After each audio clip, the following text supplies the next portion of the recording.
A revolt in the country side, the Bombay Deccan. Bombay Deccan का जो इलाका था उसमें एक रिवॉल्ट होती है। हम समझने की कोशिश करेंगे कि वो रिवॉल्ट थी क्या और क्यों ये रिवॉल्ट हो रहे थे, किसके विरुद्ध थे। ये सारी चीजें हम देखेंगे। तो इस टॉपिक के इंट्रोडक्शन में एक टॉपिक है एक्सप्लोरिंग वेस्टर्न इंडिया। इसमें क्या कहता है कि through 19th century peasants rose in revolt against money lenders and grain dealers. ध्यान दीजिए, यहां जो रिवॉल्ट हो रही है वो किनके विरुद्ध हो रही है? मनी लेंडर्स यानी साहूकार जो पैसे दिया करते हैं इंटरेस्ट पे, और दूसरे ग्रेन डीलर्स जो लोग अनाज एक जगह रखते थे और ग्रेन्स में डील करते थे, उनके विरुद्ध कैसे पीजेंट्स, खेतीहर मजदूर, जो किसान है, कृषक वर्ग है, वो कैसे रिवॉल्ट करता है, ये पॉइंट देखें। And such revolt occurred in 1875 इन दक्कन। दक्कन जो पठार वाला इलाका है उधर ऐसे रिवॉल्ट्स हुए। वाई दे रिवॉल्टेड, वो रिवॉल्ट क्यों कर रहे थे? क्योंकि जो भी चीजें उनको इनजस्टिस लग रही थी, अन्याय लग रही थी, उसके विरुद्ध वो आवाज उठाते हैं। और जिन चीजों के बारे में वो सोचते हैं कि that is the cause of their suffering, उनकी पीड़ा की, उनकी परेशानियों की जो वजह है, उन सभी वजहों के विरुद्ध वो रिवॉल्ट करते हैं। तो ये आपका यहां से कोई क्वेश्चन नहीं बनता है, लेकिन ये आपका एक बेस तैयार करता है कि आखिर वो रिवॉल्ट किसके अगेंस्ट में कर रहे थे, तो मनी लेंडर्स और ग्रेन डीलर्स के अगेंस्ट। टॉपिक 3.1 में है अकाउंट बुक्स बर्न्ड। जो भी बही खाते थे उनको जलाया गया, और ये आपका बेस और फाउंडेशन तैयार करेगा उस स्टोरी का। तो इसमें दो पॉइंट्स हम देखने वाले हैं। एक सुपा जो कि विलेज थी पूना के अंदर, वहां रिवॉल्ट होती है और उस रिवॉल्ट का कैसे रिप्रेशन होता है, उस रिवॉल्ट को कैसे दबाया जाता है सरकार के द्वारा, ये दो पॉइंट पढ़ेंगे। तो पहले देखते हैं सुपा। सुपा के अंदर जो रिवॉल्ट हुई है उसको। The movement began at Supa and it was a large village in Poona. On 12th May 1875, riots from surrounding rural areas gathered and attacked shopkeepers. सुपा में जो रिवॉल्ट हुई वो कब हुई? बहुत इंपॉर्टेंट, 1 मार्क्स के लिए हो गया। 12 मई 1875, 12 मई 1875। देखिए इसको 57 से आप ध्यान में रखिएगा। 1857 का रिवॉल्ट तो सबको याद है। 57 में जो लास्ट 2 डिजिट्स है उसको इंटरचेंज कर दीजिए तो 75 हो जाए। 12 मई 1875 को रैयत्स जो हैं वो गैदर होते हैं और वहां के दुकानदारों के ऊपर अटैक करते हैं। दे वर डिमांडिंग दियर बही खाताज एंड डेप्ट बॉन्ड। वो जब अटैक करते हैं तो वो उनसे क्या मांग रहे थे? वह उनसे बही खाता यानी अकाउंट बुक मांग रहे थे, जिस अकाउंट बुक में सारा डिटेल्स, जिसको जितना पैसा दिया गया है, कितना उधार बाकी है, कितना इंटरेस्ट है, ये सारी चीजें जहां लिखी जाती थी, उसको वो ढूंढ रहे थे, उसकी वो डिमांड कर रहे थे, मांग कर रहे थे। और दूसरी थी डेप्ट बॉन्ड, यानी जब भी कोई किसी से ऋण लेता है, जब भी कोई किसी से लोन लेता है, तो उसके उस समय एक बॉन्ड साइन हुआ करती थी। एक कागज तैयार होता था कि फलाने व्यक्ति ने इतना रुपया इतने दिनों के लिए लिया है। तो वो जो डेप्ट बॉन्ड थी उसका वो डिमांड कर रहे थे। And what they did, they burnt khatas, looted grain shops and in some cases set fire to the houses of sahukar. और ये साहूकार कौन है? तो ये मनी लेंडर है। ये sahukar was someone who acted as both a money lender and a trader. एक ऐसा व्यक्ति जो व्यापारी के तौर पे भी काम करता है और पैसे का लेन देन भी करता है, वही साहूकार है। तो उन्होंने क्या किया कि जितने भी बही खाता थे, जितने भी अकाउंट बुक्स थे, उनको जला दिया। उन्होंने अनाज से भरी दुकानों को लूट लिया और कहीं कहीं पे साहूकार के मकान में आग भी लगा दी। And from Poona the revolt spread to Ahmednagar. More than 30 villages were affected. Supa में जो रिवॉल्ट हुई, पूना के एक गांव से जो रिवॉल्ट शुरू होती है, वह रिवॉल्ट अहमदनगर तक पहुंचती है और धीरे धीरे 30 से भी ज्यादा गांव प्रभावित हो जाते हैं। And everywhere the pattern was same. What was the pattern? Sahukars were attacked, account books were burned and डेब्ट बॉन्ड्स वर डिस्ट्रॉयड। जहां जहां भी ये सूपा का रिवॉल्ट पहुंचा, वहां पे एक ही पैटर्न में रिवॉल्ट हो रहा था। साहूकार के मकानों पे हमले हो रहे थे, अकाउंट बुक या बही खाते को जलाया जा रहा था, और जो ऋण संबंधी दस्तावेज हैं, डेप्ट बॉन्ड हैं, उनको बर्बाद किया जा रहा। तो सूपा का रिवॉल्ट आपको समझ में आया होगा। ये 12 मई 1875 को होती है। अब बात करते हैं इस रिवॉल्ट के रिप्रेशन की। इसका दमन कैसे किया गया? In this revolt British official saw the spectre of 1857। आपको ध्यान में होगा कि 1857 के रिवॉल्ट में चारों तरफ एक ही जैसा पैटर्न फॉलो होता था। सेम वही चीजें दोहराई जा रही थी 1875। तो उनको लग रहा था, ब्रिटिशर्स को लग रहा था, उनके अधिकारियों को लग रहा था कि 1857 जैसा ही कोई रिवॉल्ट अब होने वाला है।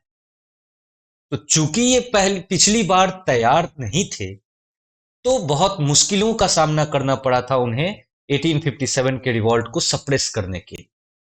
लेकिन अब वो प्रिपेयर्ड थे। Police post were established in villages to frighten rebellious peasants into submission.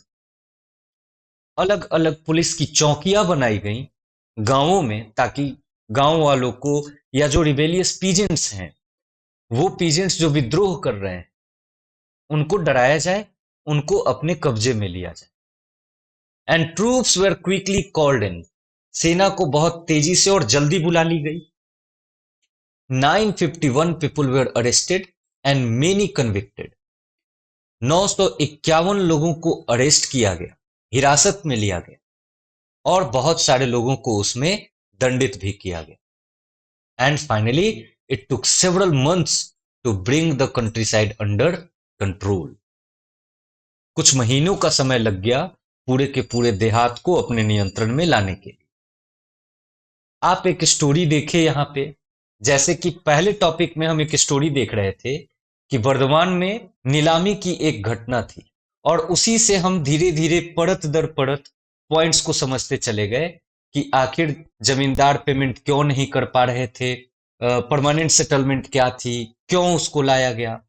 Similarly इस स्टोरी में भी आपके बहुत सारे क्वेश्चंस उठ रहे होंगे कि आखिर मनी लेंडर्स और साहूकार, इनके ऊपर अटैक क्यों हो रहा है, लोग डेप्ट बॉन्ड की डिमांड क्यों कर रहे हैं, ये डेप्ट बॉन्ड थी क्या, अकाउंट बुक क्यों जलाए जा रहे हैं। तो इन सभी पॉइंट्स को आप, जब आपके मन में ये सारे क्वेश्चंस जब आएंगे, तो धीरे धीरे उसी का आंसर नीचे के पॉइंट्स में मिलता चला जाएगा। तो आइए इस रिवॉल्ट के बैकग्राउंड को अब समझते हैं। अ न्यू रिवेन्यू सिस्टम, एक नई राजस्व प्रणाली लाई गई थी ईस्ट इंडिया कंपनी के द्वारा।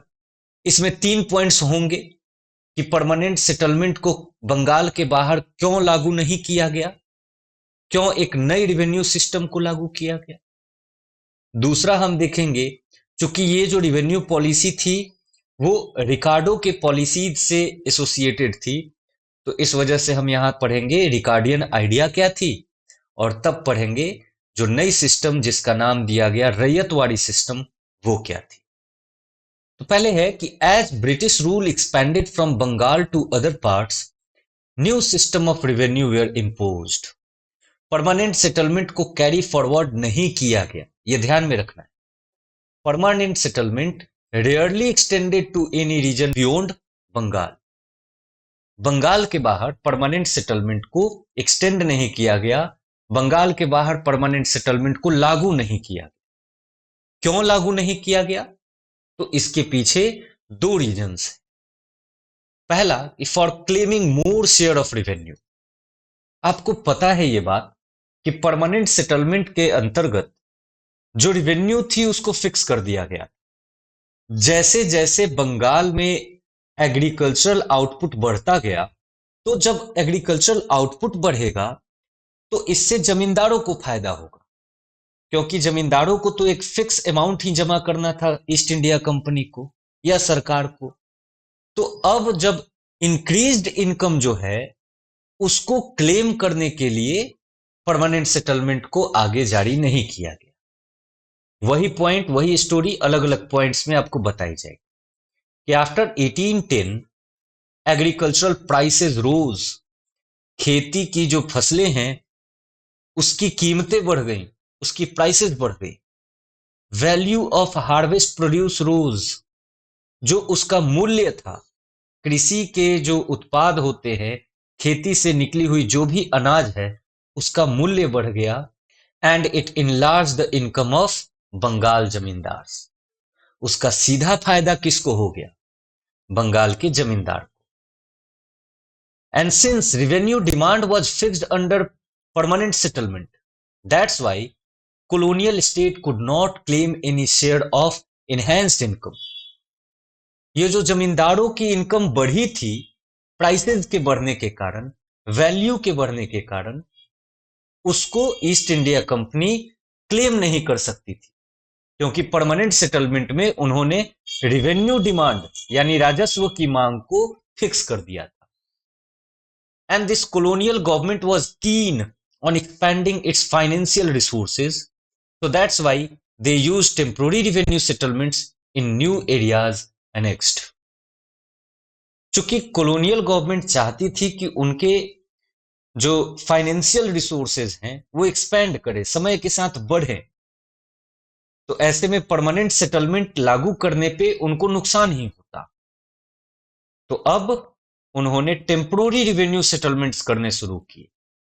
ऐसे राजस्व प्रणाली को बनाया गया जिससे कि कुछ समय के बाद फिर से रिवीजन हो सके और फिर से रेवेन्यू को इंक्रीज किया जा सके। तो पहला पॉइंट है कि परमानेंट सेटलमेंट क्यों बंगाल के बाहर नहीं गई? क्योंकि ईस्ट इंडिया कंपनी ज्यादा से ज्यादा रेवेन्यू को क्लेम करना चाहती। दूसरा, फॉर डिवाइसिंग न्यू पॉलिसीज।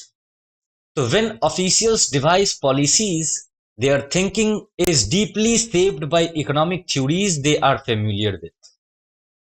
चूंकि इकोनॉमिक्स तो पहले से पढ़ा जा रहा है, नई नई थ्योरीज निकाली जा रही हैं या किसी थिंकर के द्वारा, किसी इकोनॉमिस्ट के द्वारा नई पॉलिसीज, नई थ्योरीज डिवाइस की जा रही है।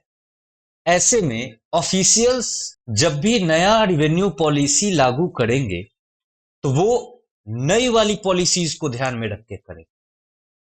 और 1820 के दशक में एक इकोनॉमिस्ट थे जिनका नाम था David Ricardo. He was celebrated figure in England. England में एक जाना पहचाना नाम था डेविड रिकार्डो का, जो कि एक इकोनॉमिस्ट थे। और जो भी कॉलोनियल ऑफिशियल्स हैं, they learned Ricardian ideas during their college years. जब ये अधिकारी पढ़ाई किया करते थे उस वक्त रिकार्डियन आइडियाज, रिकार्डियन के विचारों को उन्होंने पढ़ा था अपने इकोनॉमिक्स की क्लास में। So that's why in Maharashtra when British officials were formulating terms of early settlement in 1820s, they operated with some of these ideas. उन्होंने कोशिश करी कि महाराष्ट्र में जब नया रेवेन्यू सेटलमेंट करने वाले थे तो उनका मेन मकसद था कि जो नई पॉलिसी है उसको थोड़ा सा लागू किया जा सके। तो चूंकि उन्होंने डेविड रिकार्डो के थ्योरी को पढ़ी थी तो उसी को फॉर्मुलेट करने की कोशिश वो महाराष्ट्र में करते। आखिर ये रिकार्डियन या फिर डेविड रिकार्डो की जो आइडिया थी रेवेन्यू को लेकर के वो क्या थी? According to Ricardian idea, land owner should have a claim only to the average rent that prevailed at a given time. इसमें याद रखने वाली चीज है एवरेज रेंट, कि एक लैंड ओनर को, एक भूस्वामी को केवल उतना ही लगान लेना चाहिए जितना एवरेज लगान हो, जो औसत लगान हो। यानी 4 साल में आप जितना लगान लेने वाले हैं या जितनी इनकम आपकी होने वाली है, उस 4 साल के एवरेज को निकाल के और उसके ऊपर रेंट लेना चाहिए। When the land yielded more than this average rent, the landowner had a surplus that the state needed to tax. आपने जिस एवरेज रेंट को कैलकुलेट किया है, यदि उस एवरेज रेंट से अधिक उपज हो जाती है तो ऐसे में स्टेट उस इंक्रीज्ड इनकम पे टैक्स लेगी। ध्यान दीजिए, ये स्टेट के लिए, स्टेट के बेनिफिट के लिए ये बात है कि एक तो आप सबसे पहले एक टाइम पीरियड बनाइए, उस टाइम पीरियड में जितना इनकम लैंड ओनर जनरेट कर सकता है उस इनकम को कैलकुलेट कर लीजिए, उसके एवरेज को कैलकुलेट कर लीजिए, वही आप रेंट उनसे एक्सेप्ट कीजिए। यदि उस जमीन पे ज्यादा खेती हो गई, ज्यादा उपज हो गई और ज्यादा इनकम हो गई जमींदार की, तो ऐसे में उस एवरेज रेंट के ऊपर आप टैक्स लगा सकते हैं। And if tax was not levied, cultivators were likely to turn into rentiers. Rentier क्या है? Rentier, it is a term used to designate people who live on rental income from property. जो अपनी जो भी property है उस property के ऊपर किराया लगा करके यदि वो अर्निंग करते हैं तो वो रेंटियर कहलाते हैं। तो यदि इस सरप्लस इनकम के ऊपर टैक्स नहीं लगाया गया तो कल्टीवेटर रेंटियर बन जाएंगे and their surplus income was unlikely to be productively invested in the improvement of land. चूंकि अब रेंट पे लगा दिया है, अब वो बैठ के खाएगा, कल्टीवेटर जो है वो बैठ के खाएगा। तो ऐसे में जो पैसा है उसका इन्वेस्टमेंट सही जगह नहीं होकर के गलत जगह यूज हो जाए। तो यदि इंप्रूवमेंट चाहिए जमीन में तो ऐसे में आप टैक्स उसके ऊपर क्लेम कर दीजिए ताकि कल्टीवेशन भी जारी रहे, कल्टीवेटर का भी फायदा हो, कल्टीवेटर कल्टीवेशन करता रहे और स्टेट को बेनिफिट मिल जाए कि वो रेंट को, एक्स्ट्रा रेंट को कलेक्ट कर लिया। अब इस सेटलमेंट को देखें जिसका नाम है रैयतवाड़ी सेटलमेंट, जिसको थॉमस मुनरो ने डिवाइस किया था, जिसको थॉमस मुनरो ने इंट्रोड्यूस किया। The revenue system that was introduced in Bombay Deccan came to be known as Ryotwari system. रैयत का मतलब सभी को पता है, रैयत का मतलब है किसान। तो एक नई रेवेन्यू सिस्टम लाई गई बॉम्बे डेक्कन में जिसको कहा गया ryotwari system. And this system was directly settled with the रैयत। ये जो प्रणाली थी, राजस्व की प्रणाली, इसको इस बार केवल रैयत से ही डायरेक्टली सेटल कर लिया।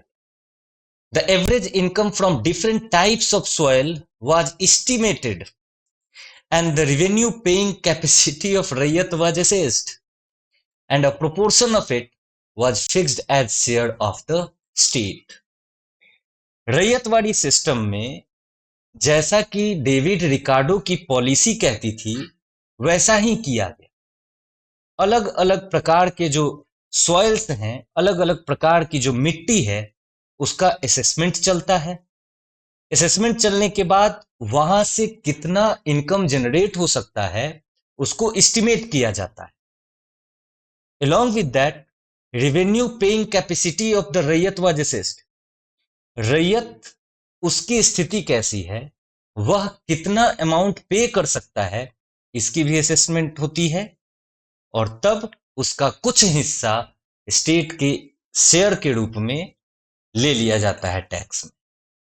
The lands were resurveyed every 30 years and the revenue rates increased। अब इस रैयतवाड़ी सेटलमेंट में एक और चीज करी गई। जैसे पिछली दफा परमानेंट सेटलमेंट में परमानेंटली फिक्स किया गया था रेवेन्यू को, इस बार जो एस्टिमेटेड रेवेन्यू है इसको परमानेंटली फिक्स नहीं करके हर 30 साल के बाद रीसर्वे किया जाए। यानी जिस जमीन का असेसमेंट हुआ है वापस से उस जमीन की असेसमेंट होगी, जिस रैयत का असेसमेंट हुआ है उसके रेवेन्यू पेइंग कैपेसिटी का, उसका फिर से रीअसेसमेंट होगा और इस बार फिर रेवेन्यू रेट बढ़ेगा। और ये काम कितने साल के गैप पे होगा? 30 years. And hence the revenue demand was no longer permanent. अब जो रैयतवाड़ी सिस्टम लाई गई ये परमानेंट नहीं थी।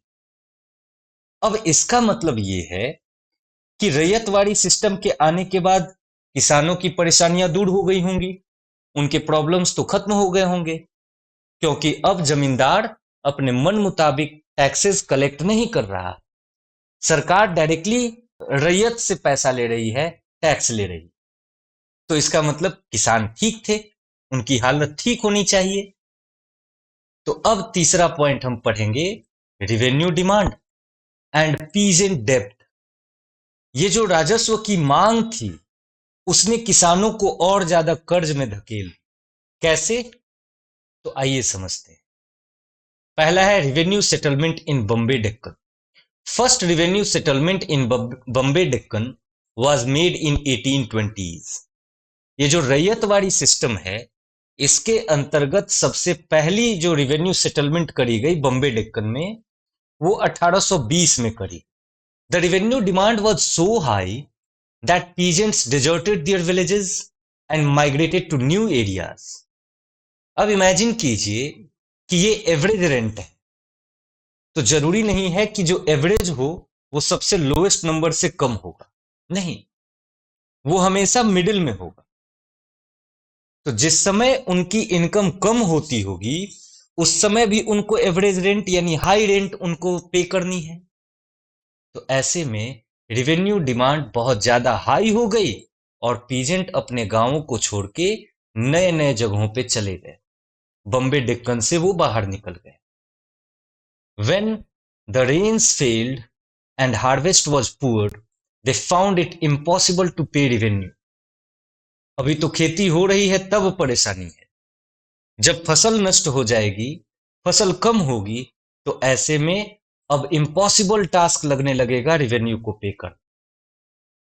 And on the other hand, the collector in charge of revenue collection was keen on demonstrating their efficiency and pleasing their superiors.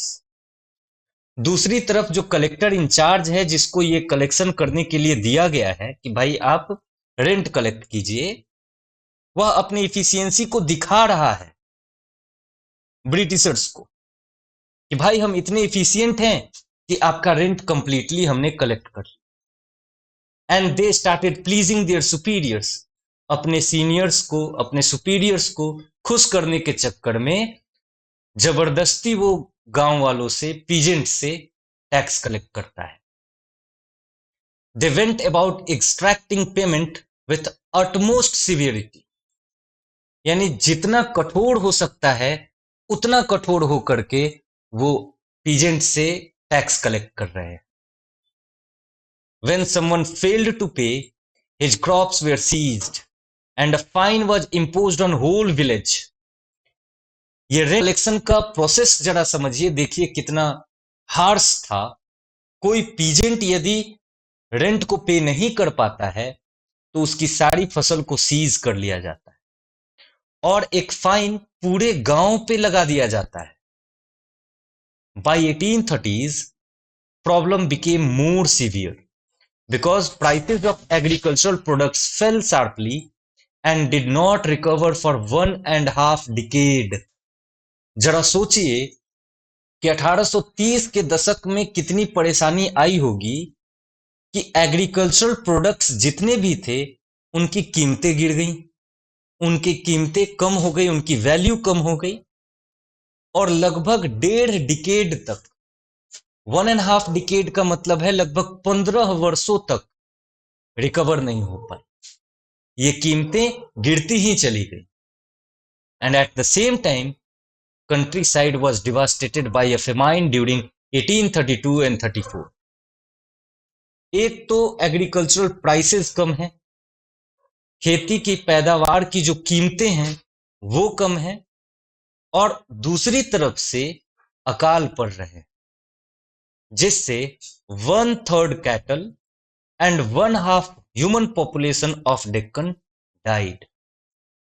1/3 मवेशी समाप्त हो जाते हैं, मारे जाते हैं इस फेमाइन में और लगभग आधी पॉपुलेशन डेक्कन की मर जाती है।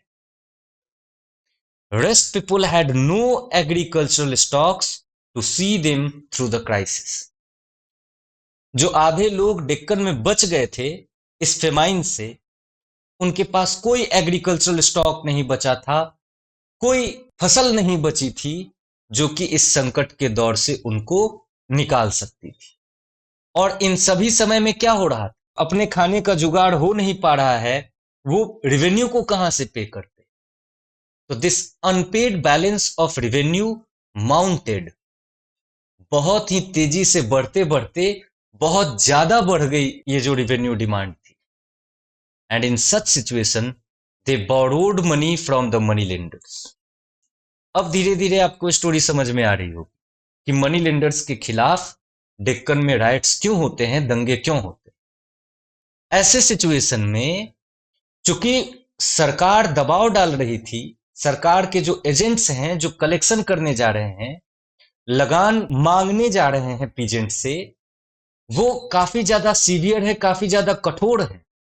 कोई व्यक्ति अगर फेल कर रहा है पेमेंट करने से तो पूरे गांव पे वो फाइन लगा दे रहे हैं।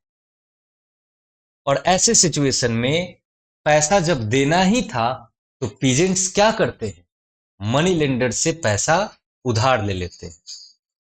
And once a loan was taken by them, ryot found it difficult to pay it back.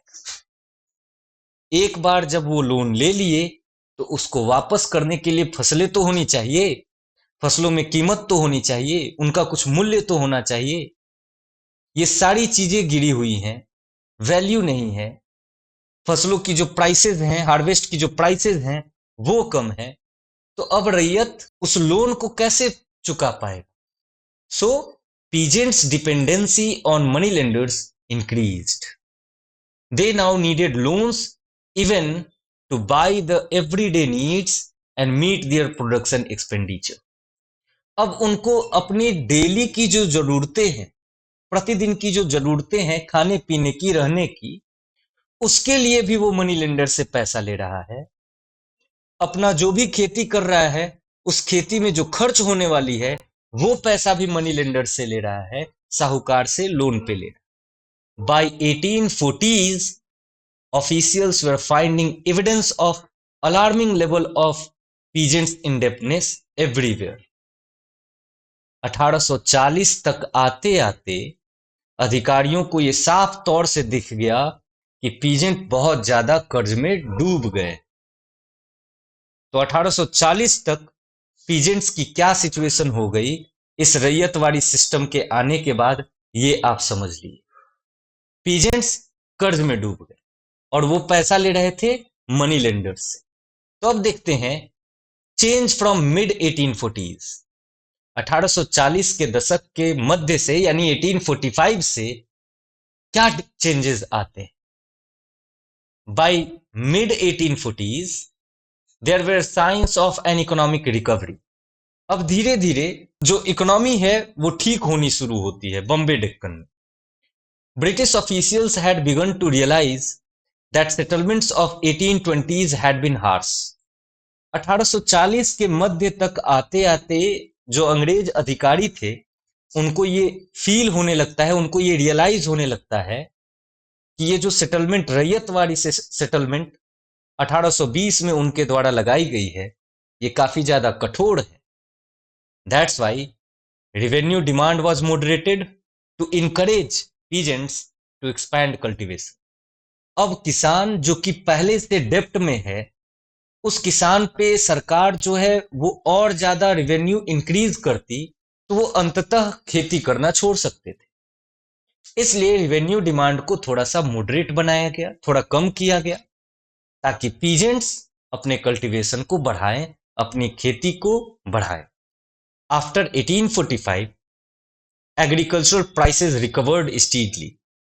1845 के बाद धीरे धीरे खेती की पैदावार की जो कीमतें हैं वो धीरे धीरे सही होने लगी।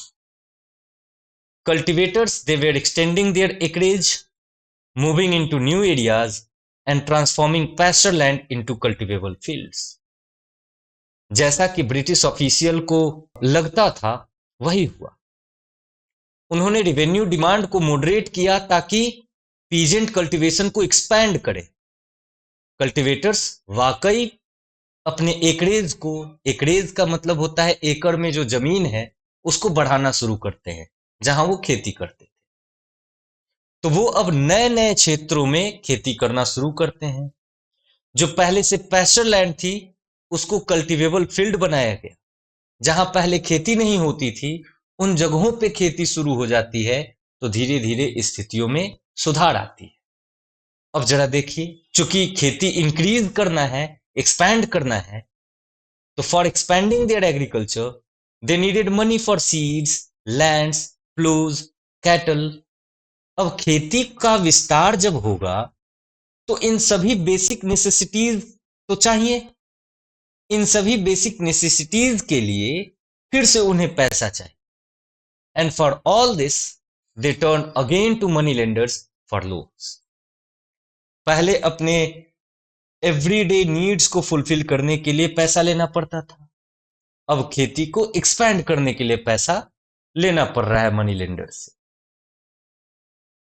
यानी आप देख रहे हो कि वहां के जो किसान हैं वह डेब्ट ट्रैप में फंस गए। वो बार बार लोन्स ले रहे हैं। इन लोन्स के कारण अब जैसे खेती को एक्सपैंड करनी है उसके लिए भी लोन वो लेना शुरू कर दिए। And then came the cotton boom. थोड़ी सी सुधार की उम्मीद कॉटन बूम से हुई। कॉटन बूम क्या है ये समझते हैं पहले। Before 1860s 3/4 of raw cotton imports into Britain came from America। बहुत इंपॉर्टेंट लाइन है कि 1860 के दशक से पहले 3/4 भाग जो रॉ कॉटन की है वो अमेरिका से इंपोर्ट की जाती थी ब्रिटेन के अंदर। कॉटन टेक्सटाइल इंडस्ट्री ब्रिटेन में काफी तेजी से ग्रो कर रहा था, तो उन्हें रॉ कॉटन चाहिए थे। और कॉटन वो कहां से मंगाते थे? अमेरिका से। British cotton manufacturers, they were worried about this dependence on American supplies। Britain के जो कॉटन मैन्युफैक्चरर्स हैं वो घबराए रहते थे कि हम अपने ज्यादातर रॉ मटेरियल्स के लिए अमेरिका पे डिपेंडेंट है। That's why they ईगरली looked for alternative source of supply. वो ढूंढ रहे थे कि कुछ नए जगह मिले, कुछ नए स्थान मिले जहां कॉटन की खेती की जा सके और उनकी जो अमेरिका के ऊपर डिपेंडेंसी है वो समाप्त हो सके। सो इन 1857 cotton supply association was founded in Britain and in 1859 Manchester cotton company was formed. 1 marks के लिए दोनों इंपॉर्टेंट है। 1857 आपको याद रहेगा बिकॉज रिवॉल्ट ऑफ 1857 आपको याद है। उसी समय कॉटन सप्लाई एसोसिएशन बनाई जाती है और 2 साल बाद 1859 में मैनचेस्टर कॉटन कंपनी बनाई जाती है। आप इसको रिवॉल्ट ऑफ 1857 से एसोसिएट करके याद कर लेंगे। And their objective was to encourage cotton production in every part of the world suited for its growth. 1857 में जो कॉटन सप्लाई एसोसिएशन इंग्लैंड में बनी है और 1859 में मैनचेस्टर कॉटन कंपनी जो इंग्लैंड में बनी है, इन दोनों का एक ही उद्देश्य है कि जहां कहीं भी कॉटन उगाया जा सकता है वहां कॉटन को उगाया जाए, वहां कॉटन प्रोडक्शन हो। And India was seen as a country that could supply cotton to Lancashire if the American supply dried up। दूसरा अल्टरनेटिव कौन था? भारत।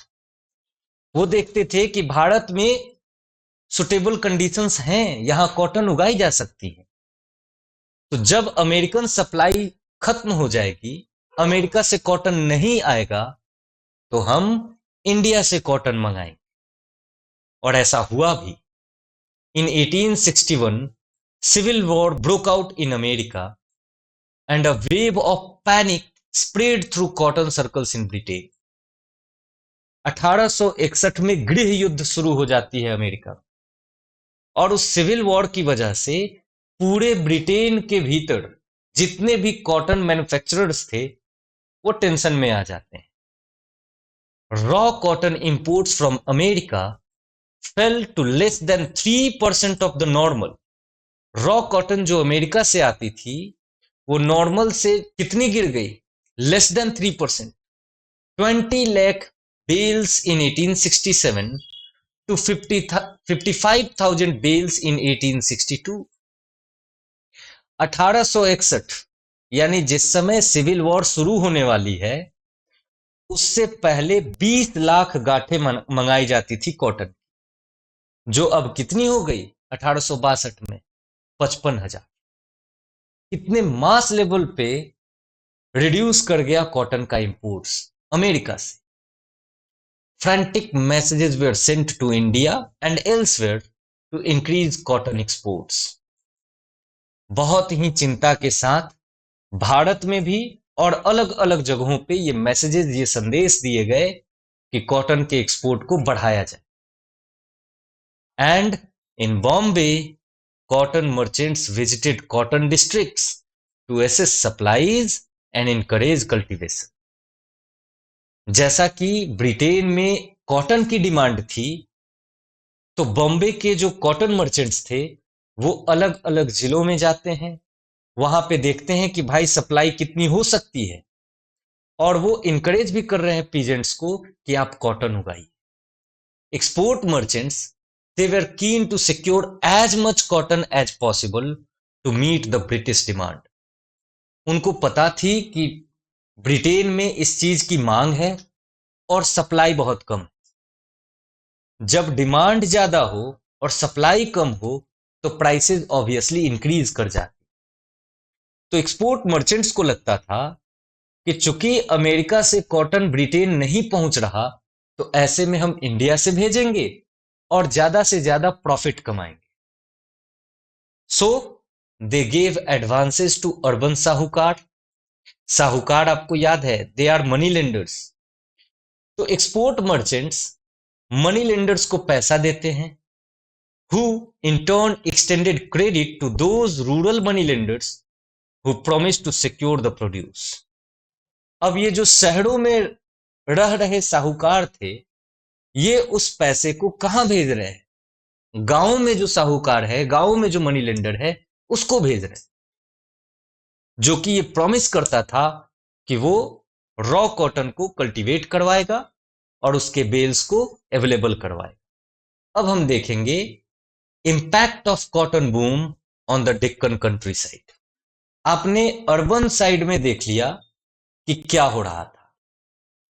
अर्बन क्षेत्रों में जो एक्सपोर्ट मर्चेंट है वो साहूकारों को पैसा दे रहा था, एडवांस दे रहा था, और वो साहूकार गांव के मनी लेंडर्स को एडवांस दे रहा था ताकि कॉटन को प्रोक्योर किया जा सके, कॉटन बेच करके, कॉटन को ब्रिटेन एक्सपोर्ट करके ज्यादा से ज्यादा प्रॉफिट अर्न किया जा सके। So these developments had a profound impact on Deccan countryside. The ryots in Deccan villages suddenly found access to seemingly limitless credit. जो डेक्कन में गांवों के किसान थे, उनको लग रहा था कि अब तो क्रेडिट ही क्रेडिट है, हर तरफ से पैसा उपलब्ध है। They were being given ₹100 as advance for every acre they planted with cotton. एक एकड़ जो कॉटन उगाते थे उनको ₹100 एडवांस में दे दिया जाता था। Sahukars, they were more than willing to extend long term loans. Sahukar भी जो पैसा दे रहा था वो कह रहा था कि रखो, कोई दिक्कत नहीं है, लंबे समय तक रखो, क्योंकि उन्हें ये बात पता थी कि कॉटन एक्सपोर्ट करके रैयत पैसा कमा लेगा और वो लोन को चुका भी देगा। And while the American crisis continued, cotton production in Bombay Deccan expanded. जब तक अमेरिका में संकट रहा, बॉम्बे डेक्कन में कॉटन का प्रोडक्शन तेजी से होता रहा। Between 1860 and 64, cotton acreage doubled. 1860 से 64 के बीच में पहले जितने एकड़ में कॉटन की खेती होती थी, उसके दुगने एरिया में अब कॉटन की खेती होनी शुरू हो जाती है। By 1862, over 90% of cotton imports into Britain was coming from India. यानी भारत रॉ कॉटन को एक्सपोर्ट करने में एक नंबर पे आ गया, अमेरिका को पीछे करते हुए, क्योंकि 90% कॉटन जो ब्रिटेन में इंपोर्ट हो रहा था वो भारत से जा रहा था। But these boom years did not bring prosperity to all cotton producers. जितने भी कॉटन प्रोड्यूसर्स थे उनके लिए प्रॉस्पेरिटी नहीं आ गई। For large majority cotton expansion meant heavier डेप्ट।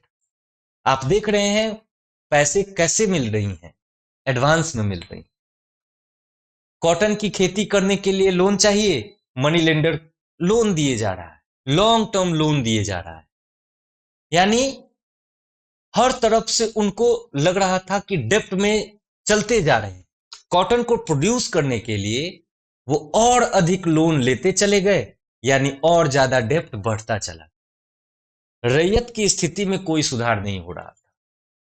1820 से अब 1864 आने वाली, इस बीच में रैयत कंटिन्यूअसली पैसे लिए जा रहे हैं, ऋण में दबे जा रहे हैं, डेप्ट में दबे जा रहे हैं।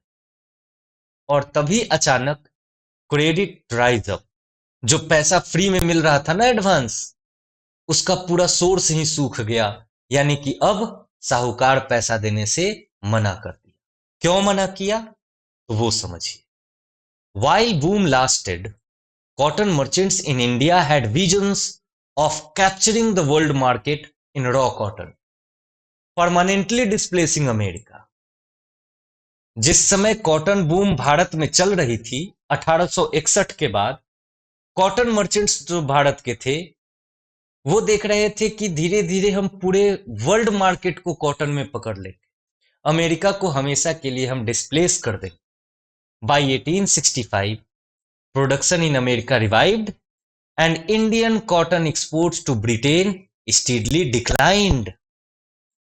यानी 1865 तक में जब अमेरिका की परेशानी समाप्त हो जाती है, कॉटन फिर से वहां उगाया जाने लगता है और ब्रिटेन वापस से अमेरिका से इंपोर्ट करना शुरू कर देता है।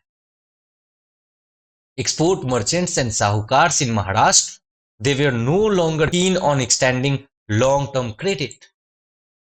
अब जो एक्सपोर्ट मर्चेंट है वो पैसा क्यों दे रहा था? क्योंकि वो जान रहा था कि वो कॉटन को एक्सपोर्ट करेगा ब्रिटेन में और उससे प्रॉफिट अर्न करेगा। लेकिन अब उसको पता है कि ब्रिटेन में अब अमेरिका से वापस कॉटन आनी शुरू हो गई है, इसलिए अब लॉन्ग टर्म क्रेडिट देना वो बंद कर देते हैं।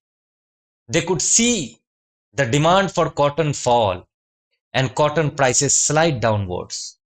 वो देख रहे थे कि कॉटन की जो मांग है वो कम होती जा रही है, इसकी प्राइसेस कम होती जा रही है।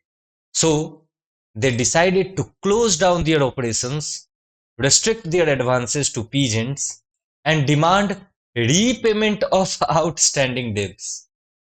उल्टा पड़ गया ये कॉटन बूम डेक्कन के रैयत्स के लिए।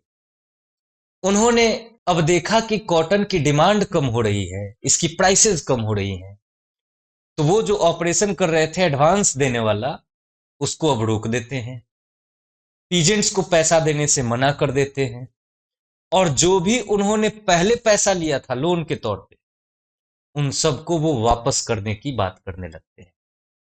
And while credit rise up the revenue demand increased. यानी जिस समय ये क्रेडिट, ये लोन बंद हो रहा था, उस वक्त सरकार ने भी राजस्व की मांग को बढ़ा दिया, रेवेन्यू डिमांड को इंक्रीज कर दिया। कैसे? तो फर्स्ट रेवेन्यू सेटलमेंट कब हुई थी? 1820-1830 में। और अब दूसरी वाली रेवेन्यू सेटलमेंट होने का समय हो गया था। अब उसका रिवीजन होना था और रिवीजन होने पे रेवेन्यू इंक्रीज होना था। In the new settlement demand increase dramatically from 50 to 100%। कहीं कहीं पे तो 100% तक रेंट चला गया, रेवेन्यू चला गया। And they again had to turn to the money lender. अब रैयत, ये बेचारे क्या करते? पहले से डेप्ट में फंसे हुए थे, अब वापस से सरकार ने रेवेन्यू बढ़ा दी, फिर से उनको उस रेवेन्यू को पे करने के लिए, अपनी जीविका चलाने के लिए मनी लेंडर की तरफ मुड़ना पड़ा। लेकिन the money lender now refused loans. Money lender भी अब पैसा देने से मना कर दिया। क्यों मना कर दिया? Because he had no longer confidence in the ryot capacity to repay. Loan कोई व्यक्ति क्यों देगा? जब आप में रीपेमेंट करने की, यानी जो आप लोन ले रहे हैं वो लोन आप चुका सकते हैं या नहीं, इस चीज का असेसमेंट होता है। तो रैयत जब कॉटन उगा रहे थे तो मनी लेंडर्स को यह बात पता थी कि कॉटन उपजाने के बाद वो प्रॉफिट कमाएगा और वापस हमें लोन कर देगा, हमारा पैसा हमें वापस कर देगा। लेकिन अब चूंकि कॉटन की उपज खत्म होने वाली है, उसकी एक्सपोर्ट्स कम होने वाली हैं, उसकी प्राइसेस घटने वाली हैं, तो रैयत अब पैसा कहां से अर्न करेगा कि वो लोन का रीपेमेंट कर दे। दैट्स वाई वो पैसा देने से मना कर देते हैं। और तब आता है एक्सपीरियंस ऑफ इनजस्टिस। अन्याय का जो एक्सपीरियंस, इनजस्टिस का जो एक्सपीरियंस रैयत ने किया वो क्या थी? तो सबसे पहले violation of customary norms of the people. जो रूढ़िवादी नियम कानून थे जो बहुत पहले से चले आ रहे थे, उसका वायलेशन हो रहा था, उसका उल्लंघन हो रहा था। कैसे? The refusal of money lenders to extend loans enraged the ryot. Money lender ने जब पैसा देने से मना किया तो इससे रैयत गुस्से में आ गए। And what enraged them was that money lender were being insensitive to their plight. उन्हें किस बात का आक्रोश था? वो क्यों गुस्से में थे? क्योंकि मनी लेंडर्स, वह उनकी हालत देख रहा था, इसके बावजूद वो संवेदना इनसेंसिटिव हो रहा था उनको लेकर के, उनके सिचुएशंस पे उसको जरा सा भी तरस नहीं आ रहा था। That's why the money lenders were violating the customary norms of the country side.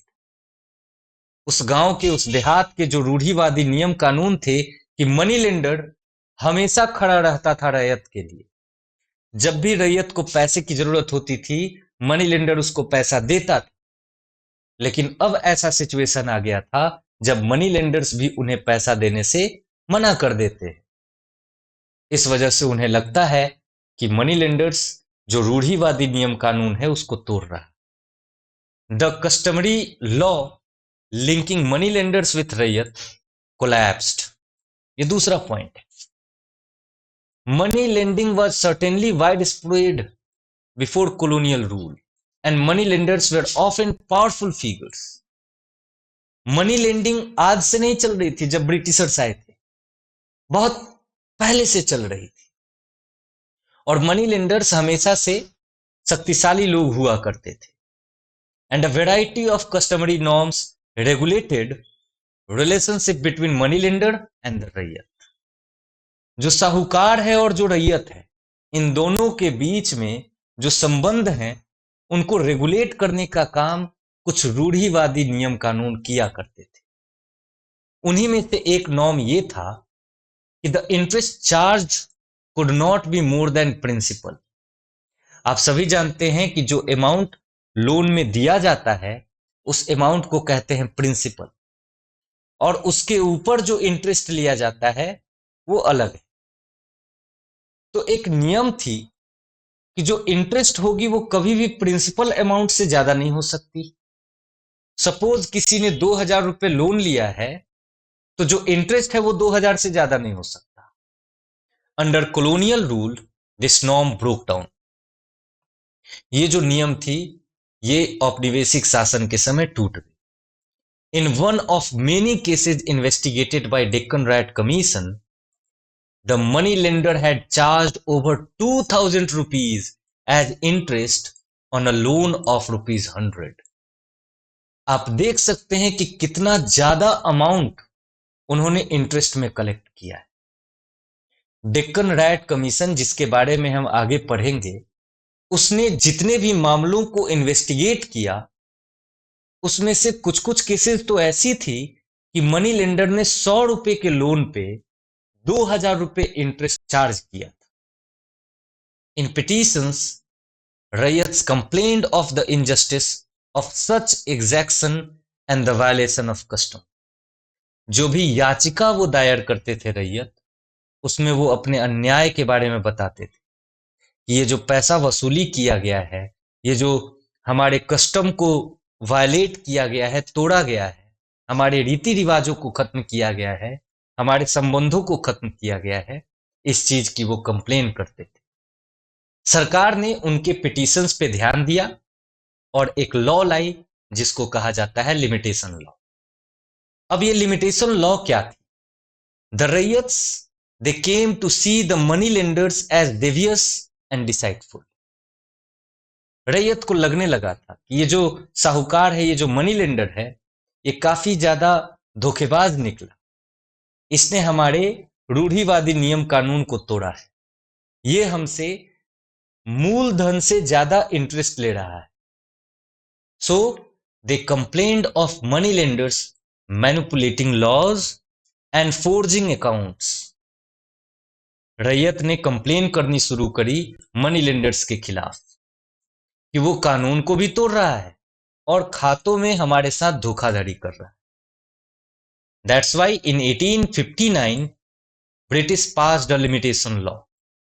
1859 में ब्रिटिशर्स ने एक लिमिटेशन लॉ पास की। इसके according the loan bond signed between money lenders and ryots would have validity for only 3 years। यानी जो भी bond sign करी जाएगी वो 3 वर्षों के लिए ही साइन होगी। यानी यदि कोई पैसा उधार लेता है और उसकी जो कागजात बनती है, 3 साल तक इंटरेस्ट यदि पेमेंट हो जाती है, उसके बाद उस पैसे का कोई वैल्यू नहीं रहेगा, माना जाएगा कि वो लोन पेमेंट हो चुका है। And this law was meant to check the accumulation of interest over time. ये क्यों लॉ बनाई गई कि कहीं 100 के बदले 2000 इंटरेस्ट ना इकट्ठा किया जाए। एंड मनी लेंडर्स ये तो और ज्यादा तेज निकले। They turn the law around, forcing ryot to sign a new bond every 3 years।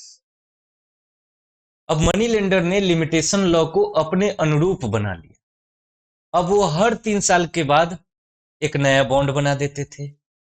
And when a new bond was signed, the unpaid balance, that is the original loan, and the accumulated interest was entered as principal on which a new set of interest charges were calculated।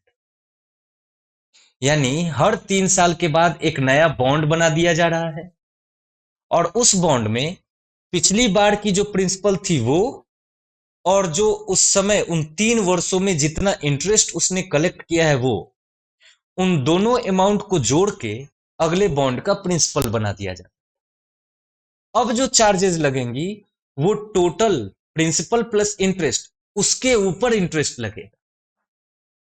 They refuse to give receipts when loans were repaid. जब loan pay हो जाता था तो उसके बाद वो receipt नहीं देते थे। They entered fictitious figures in bonds. Bonds में वो उल्टा सीधा जो मन में आया उतना फिगर, उतने नंबर्स भर दिए। And acquired peasants harvest at low prices and ultimately took over peasants property. Money lender कितना ज्यादा डिसाइडफुल हो गया है इसी चीज से आप समझ जाइए।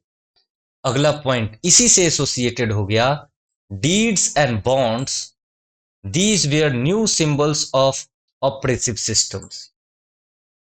ये जो ऑपरेसिव सिस्टम है उसका एक नया चेहरा, एक नया सिंबल, एक प्रतीक डीड्स और बॉन्ड्स बन गए। तो डीड्स एंड बॉन्ड्स, जो दस्तावेज, जो बॉन्ड्स साइन करवाए जाते थे पीजेंट से, रैयत से, वो एक नई ऑपरेसिव सिस्टम के सिंबल्स थे। कैसे? तो Britishers were suspicious of transactions based on informal understanding. यानी आपस में बात करके जो पैसे दिया करते थे लोग कि हाँ भाई आपको 5,000 रुपए की जरूरत है, वर्बली उन्होंने कम्युनिकेट कर लिया कि 5,000 ले लो, 1 महीने बाद दे दे। तो वर्बल कम्युनिकेशन को वो हमेशा सस्पिशन की नजर से ब्रिटिशर्स देखते थे। They believed that terms of transaction had to be clearly, unambiguously, and categorically stated in contracts, deeds, and bonds, and then that should be regulated by law। Britishers का मानना था कि जो भी ट्रांजैक्शन हो रही है, जो भी लेन देन हो रही है, जो भी आप लोन दे रहे हो, उसको क्लियरली लिखो कि अमाउंट क्या है, अनएम्बिगुअसली यानी स्पष्ट रूप से आप बताइए कि क्या टर्म्स एंड कंडीशन है, एंड कैटेगोरिकली यानी कि एग्जैक्ट वर्ड्स में आप उसको लिखिए, उस कॉन्ट्रैक्ट को बनाइए, उस डीड्स को बनाइए, उस बॉन्ड को बनाइए। और जब आप इन सभी टर्म्स एंड कंडीशंस को फॉलो करेंगे तो वो जो कॉन्ट्रैक्ट आप बनाएंगे that should be regulated by law, यानी कानून उसको अधिकार देता हो वैसा आपको बॉन्ड फ्रेम करना है।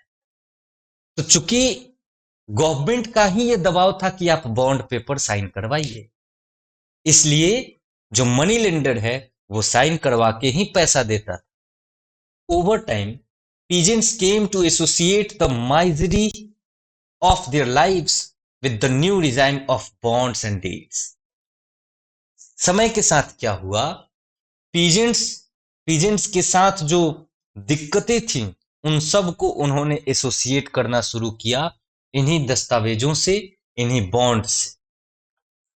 दे were made to sign and put thumb impression on documents, but they did not know what they were actually signing. चूंकि वो पढ़े लिखे तो थे नहीं, उनको उनसे साइन कराया जाता था, उनसे थंब इंप्रेशन अलग अलग दस्तावेजों पे लगवाए जाते थे, और उन्हें पता ही नहीं होता था कि वह किस चीज के लिए साइन कर रहे हैं। They had no idea of the clause that money lenders inserted in the bonds. उस बॉन्ड में, उस लोन वाले पेपर में, उस डॉक्यूमेंट में मनी लेंडर ने क्या क्या क्लॉज इंसर्ट किया है, क्या टर्म्स एंड कंडीशंस बनाए हैं, उनको तो वो पढ़ नहीं सकते थे, उनको कोई आइडिया ही नहीं था कि क्या चीज लिखी गई। That's why they started fearing written words. कोई भी दस्तावेज, कोई भी लिखा पढ़ी, उससे वो घबराने लगे, उससे वो भयभीत हो गए। But they had no choice, because to survive they needed loan and money lenders they were unwilling to give loans without legal bonds। और दूसरी तरफ मनी लेंडर वो कहता था कि बिना लिखा पढ़ी के तो हम पैसा नहीं देंगे। इस वजह से जितने भी बॉन्ड्स या जितने भी वर्ड्स थे उससे पीजेंट्स घबराने लगते हैं। अब आपको जो स्टोरी थी शुरुआत वाली सुपा विलेज की वो समझ में आ रही होगी कि पीजेंट्स जब 1875 में रिवॉल्ट करते हैं तो आखिर वो मनी लेंडर्स और साहूकार पे अटैक क्यों करते हैं, मनी लेंडर्स और साहूकार के अकाउंट बुक्स को क्यों जलाते हैं, और डेप्ट बॉन्ड को क्यों डिस्ट्रॉय करते हैं। ये सारे पॉइंट्स आपको अब समझ में आ रहे हैं। अब अंतिम हमारा आज का टॉपिक होगा द डेक्कन राइट कमीशन। ये जो दंगे हुए डेक्कन के अंदर, उसको जांचने के लिए एक कमीशन बनाई गई, वही थी डेक्कन राइट्स कमीशन। तो आखिर ये डेक्कन राइट कमीशन क्या करती है वो देखिए। When revolt spread in Deccan, government of Bombay was unwilling to see it as anything serious. जब डेक्कन में ऐसा हुआ, जब रिवॉल्ट हुए, तो जो बॉम्बे की सरकार थी, ध्यान दीजिए ये भारत की सरकार की बात नहीं चल रही, बॉम्बे की जो सरकार थी उसको लगता था कि कोई सीरियस इशू नहीं है। But government of India was worried bye memory of 1857। Bombay की सरकार को लगता था कि कोई बड़ी बात नहीं है, रिवॉल्ट होते रहते हैं, लेकिन गवर्नमेंट ऑफ इंडिया को इसमें 1857 की काली परछाई नजर आ रही। क्यों? क्योंकि पैटर्न एक जैसा। So that's why government of India pressurise the government of Bombay to set up a commission of inquiry. एक जांच आयोग बैठाई जाए, इसके लिए बॉम्बे की सरकार को प्रेशर दिया गया गवर्नमेंट ऑफ इंडिया के द्वारा। The objective was to investigate into the causes of the riots. उनका उद्देश्य, उस इंक्वायरी कमीशन की उद्देश्य क्या थी? उनकी उद्देश्य थी कि ये जो राइट्स, ये जो दंगे हुए हैं बॉम्बे डेक्कन में, इनके कारणों का पता लगाया जाए।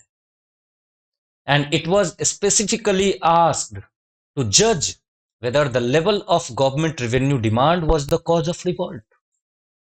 इस इंक्वायरी कमीशन से कहा गया कि आप इस बात का भी पता लगाएं कि ये जो रिवॉल्ट हुई है इसके पीछे कहीं गवर्नमेंट की रिवेन्यू डिमांड तो नहीं है. The commission produced a report that was presented to the British parliament in 1878. इस डेक्कन राइट कमीशन ने एक रिपोर्ट बनाई जिसको ब्रिटिश पार्लियामेंट में 1878 में पेश किया गया, and it reported that the government demand was not the cause of peasant anger. Government की जो डिमांड है, रिवेन्यू डिमांड, ये किसानों के गुस्से का कारण नहीं है. It was the money lenders who were to blame. यानी इस डेक्कन राइट कमीशन ने उस रिवॉल्ट की सारी जिम्मेदारी मनी लेंडर्स के ऊपर फोड़ दी कि ये मनी लेंडर्स ही हैं जिनके कारण ये रिवॉल्ट हुआ है. And this report provides historians with a range of sources for study of the right.